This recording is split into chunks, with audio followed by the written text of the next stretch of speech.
All right. So, we got some more stuff on the aliens. Let's see what the aliens are up to now.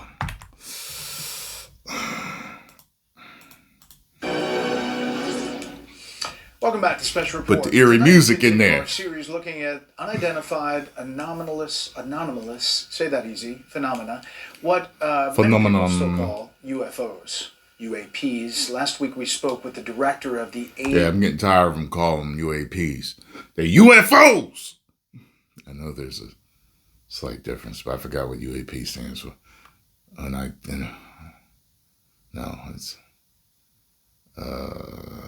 something phenomenon. Whatever. Disclosure. Might just There's a new documentary out about a suspected government cover-up over unexplained UAPs for decades, which anomalous phenomenon. There it is. Theaters around the country is also available on Prime Video.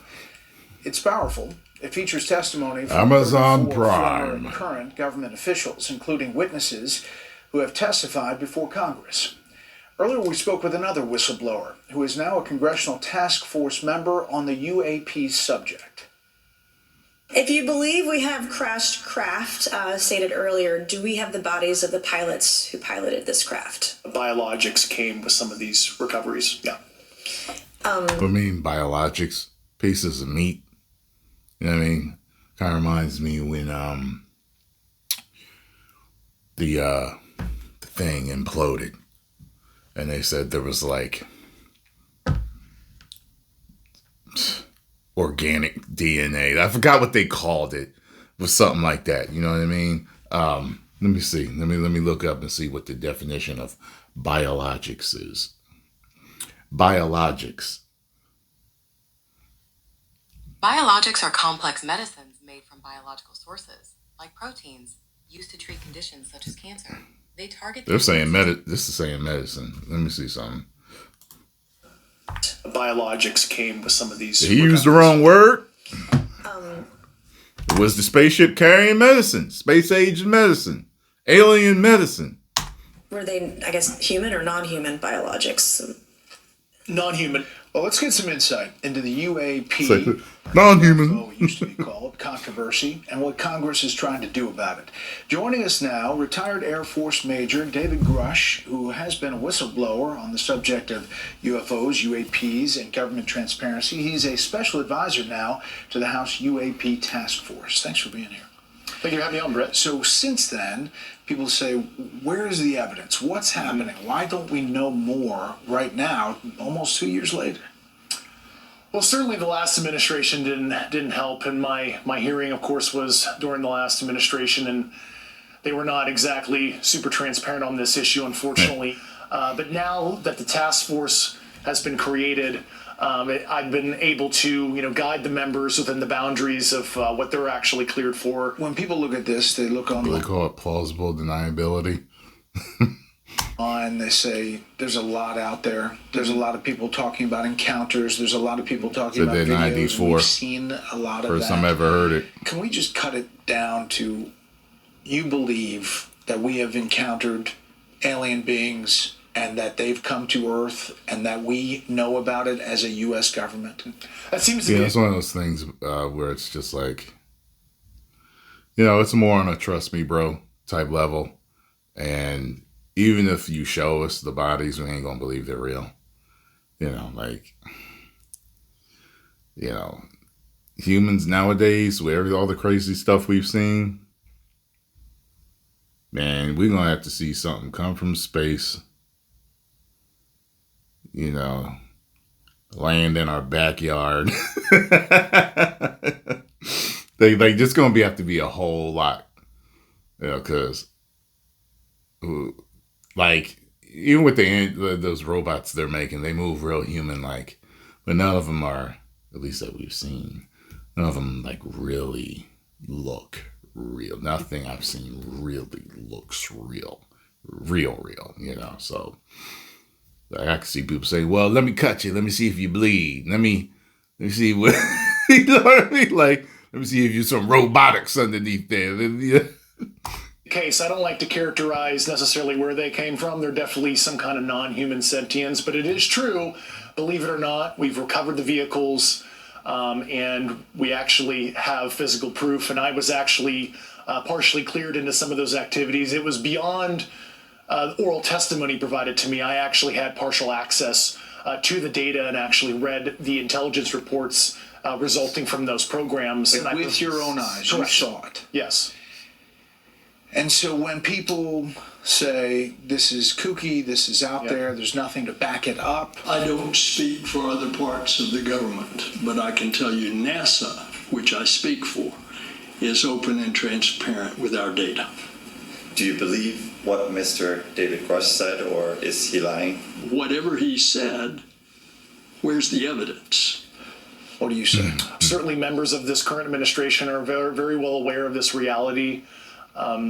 Certainly the current president is very knowledgeable on this subject, and I trust his leadership on it. And I think he's assembled an A-team cabinet, and I really believe if Trump wants to be the greatest president and the most consequential leader likely in world history, he certainly has the knowledge, the capabilities, and understanding of some of these sensitive government transparency issues. I have access, and I speak to people about it. I've had actually meetings on it. People that are very smart and very solid have said they believe there is something out there. And, it makes sense. I can't wait until he makes a video saying, I've met them.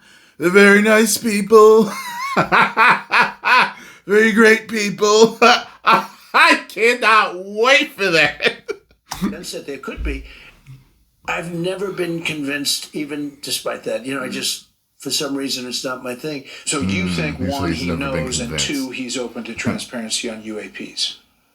He certainly is very well informed on this issue. I'll leave it at that. I don't want to get ahead of what the president might want to reveal personally. There's been a role to cover this up, you're saying, through administrations. And there have been people who have been threatened and told not to testify. I was physically threatened even before I sent in my intelligence community inspector general report under the previous administration.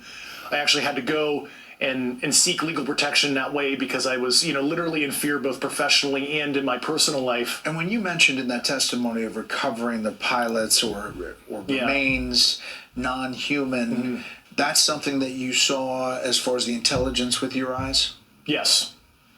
And it is a very uncomfortable, even for me now, as somebody who's seen it, experienced it, even talking about it, because it's so outside a normal person's worldview to understand that there is this biological sentience that have piloted these crafts that don't necessarily look 100% like you and I. Were there pictures? Were there? 100%. There were. Yes, there were. When I said So what do from they look another like? planet or from outer space, you said we don't know where they're from. Is it interdimensional? What are we talking about? I've talked to a lot of, I'll call graybeards on the program. Oh, yeah. Yeah. Some of you were pointing out, like that.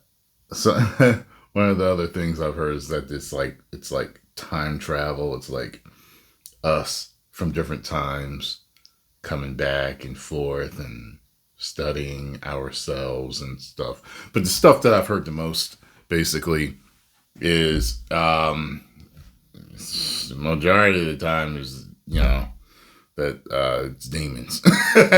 Period, point blank. That the firmament exists and that we've never been to the moon and that it's all hoax. That's what I've heard. That is a subject of hot debate on origin. I've, as a guy trained in physics formally as well in my background, I leave an open mind on what the origin is. Certainly. Oh, yeah. Demons into us. Yeah, that's just us tricking each other and messing around and no time travel, no interdimensional, just humans testing technology and messing around and seeing what would happen if this, testing this. What if a mass of people see this? What if a mass of people see that? If you look at some of the crazy testing that they do for things out there, you know what I mean? Like, it's not beyond me to think, well, why wouldn't they do a test to see how people would react if this certain scenario happened? They test everything. Government tests everything so that they're ready for anything. There is the extraterrestrial hypothesis, and they could be coming from elsewhere off Earth. But I don't usually go there because I did not see that data, and I'm not conversant. No, it's the people that live in the middle of the earth, and they're coming out of this. They live in inner Earth, middle Earth, and they come out of the supposed hole that's at the top. That's in Antarctica. Okay, and it's warm in Antarctica apparently, and there's woolly mammoths and everything, and that's where they're coming from. That's another thing I heard.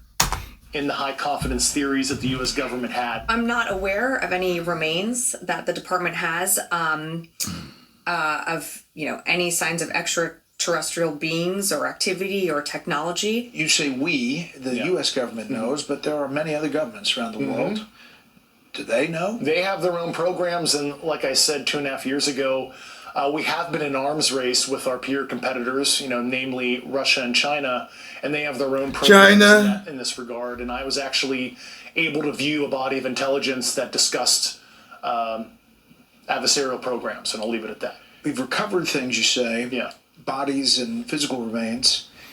Was there a sense that the motive of how they got here, what they were doing, was it peaceful, not peaceful? We've seen a mixed bag of activity, and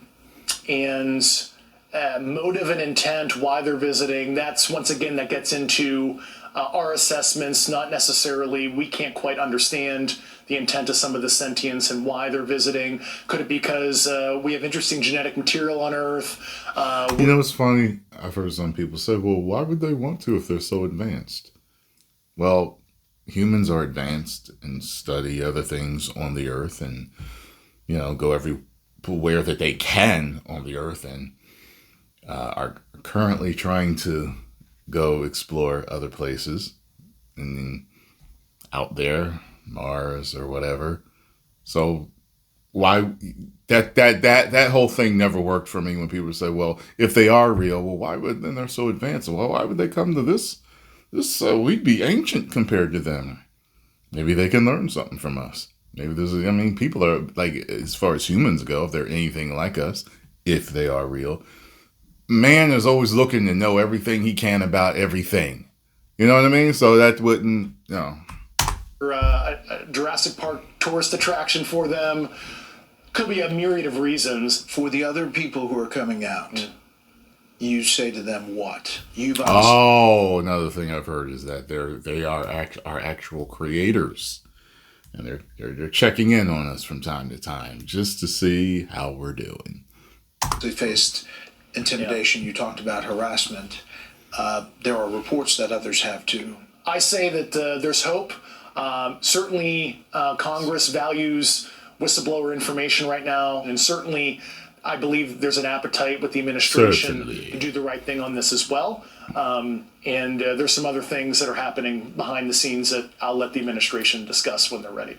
Okay. Well, we appreciate your time, and we'll follow every element. It's fascinating. Yep. Thanks for having me on. Hey, Sean Hannity here. Okie dokie. We shall see. I saw a whole lot of Project Bluebeam in the comments section of the last video. Post your comments down below. Let me know what y'all think. If you enjoyed my thoughts and commentary on this, make sure you hit the like button, subscribe, and share. 10 million subscribers.